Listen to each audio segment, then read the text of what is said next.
வணக்கம் ஃப்ரெண்ட்ஸ். இந்த வீடியோவில் நாம் கிராமத்தில் ஒரு வீடு இருந்தால் எப்படி இருக்கும் அப்படின்னு யோசிச்சிருப்போம்ல, அதை தான் இப்போ நீங்கள் நேரில் பார்க்க போகிறீங்க.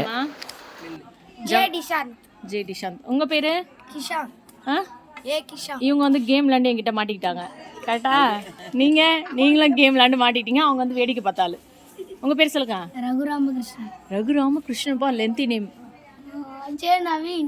நவீன். உங்க பேரு? நீங்களும் சொல்லுங்க. ஜெயக்கொடி. இப்போ அவங்களும் உங்க கூட சேர்ந்து குழந்தை ஆயிட்டாங்க பத்தியா? அதுதான், குழந்தைங்க கூட சேர்ந்தா நாமளும் குழந்தை ஆயிடும். நீங்க கேட்பீங்களா? நல்லா இருந்துச்சு. போஸ்ட் கொடு. எத்தனை பேர் சப்ஸ்கிரைப் இருக்காங்க சொல்லு. சொல்லுடா. 10 கோடி பேரு. எடி உண்மையை சொல்லு. நாங்க பாக்கட்டுமா? ஐயோ, இவ்வளோ வைக்கப்பட்டா எப்படி? கோலம்லாம் போட ஆரம்பிச்சானே. கலர் கோலமா வந்தா கொடுங்கப்பா.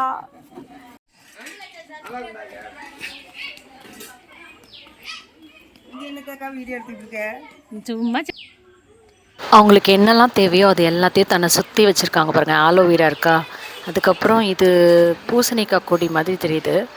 இது எல்லாமே அந்த சுண்டக்காய் செடி, இந்த மாதிரி நிறைய செடிங்க, பப்பாளி, அப்புறம் வேப்பிலை, கருவேப்பிலை, இதெல்லாம் கண்டிப்பாக இருக்கும். மருதாணி. இது தனக்கு என்ன தேவைப்படுதோ அதை தன்னை சுற்றி வச்சுருக்கேன். இது மல்லி செடி. நமக்குலாம் ஒரு செடி வளர்கிறதுக்கு எவ்வளோ கஷ்டப்படுது. இது பாருங்கள் எவ்வளோ சூப்பராக வளர்ந்துருக்கு. இது வந்து தூதுவாழை, முள்ளாக இருக்குமே, நமக்கு ஒரே ஒரு கொப்பு வளர்கிறதுக்கு பாடுபடும். இது ஃபுல்லாக, இந்த இடம் ஃபுல்லாக இருக்கிறது தூதுவாழை தான். பப்பாளி வந்து அப்படியே மரத்தோட கீழே விழுந்திருக்கு.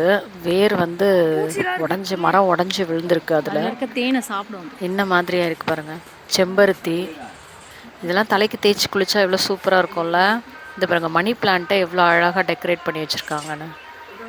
வீடுன்னு இருந்தால் எப்படி இருக்கணும் இல்லை? இந்த பைனாப்பிள் இது அவங்கள சுற்றி எல்லா தேவைகளுக்கும் அதை வச்சுருக்காங்க. ஓ, எவ்வளோ அழகாக இருக்காங்க பாருங்கள் 2 பேரும் ஜம்முன்னு. இவரும் வந்துட்டாரா? அவங்க ஆடு வளர்க்குறாங்க. ஒரு ஆடு, நாய். ஃபஸ்ட்டு வரும்போது வாத்துலாம் இருந்துச்சு, கோழிலாம் இருந்துச்சு. இங்கே வந்தாலே செம்ம ஜாலியாக இருக்கும். இது வந்து தலவாய்புரத்தில் இருக்கிற என்னோடய மாமியாரோட வீடு தான் இது. அதனால் எவ்ரி டைம் நாங்கள் இங்கே விசிட் பண்ணுவோம்.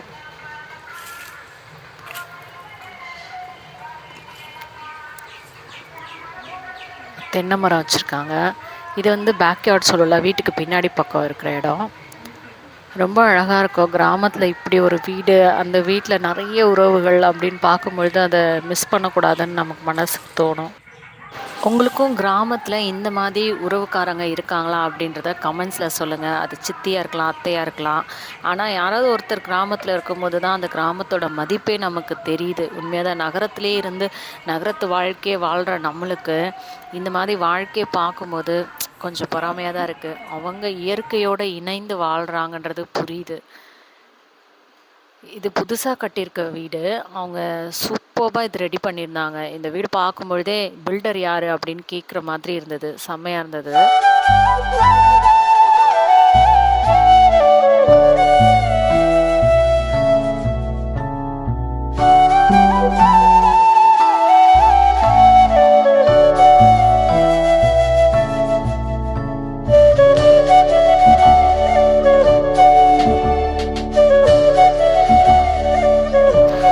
எவ்வளோ ஆச்சரியம் பாருங்கள். இது ஒரு பெரிய மல்லி செடி, அது அப்படியே கொடியாக படர்ந்து அந்த வீடு ஃபுல்லாக இவ்வளோ அழகாக இருக்குல்ல.